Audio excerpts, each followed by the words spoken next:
तर शरद पवार गटाचे प्रदेशाध्यक्ष जयंत पाटील माझ्या नेहमी संपर्कात असतात असं मोठं विधान केलेलं आहे गिरीश महाजनांनी। जयंत पाटलांनी प्रदेशाध्यक्षपद सोडल्याची चर्चा आहे आणि त्यात गिरीश महाजन यांचं हे विधान।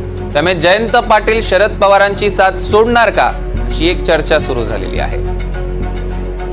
आता पुढे काय काय बदल होतात ते बघूया असं देखील महाजन यांनी म्हटलं। जयंत पाटील पक्षात फार खुश नाही असं देखील महाजन म्हणाले।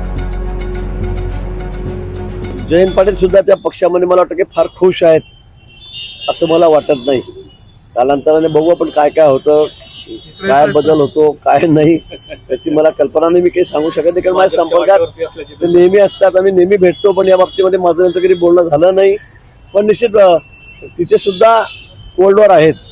मी सांगितलं परिवार विरुद्ध कार्यकर्ते पदाधिकारी असा संघर्ष उभाठामध्ये आहे, शरद पवारच्या गटामध्ये त्या ठिकाणी आहे आणि काँग्रेसमध्ये आहे, पण आता तो उफाव झालेला आहे।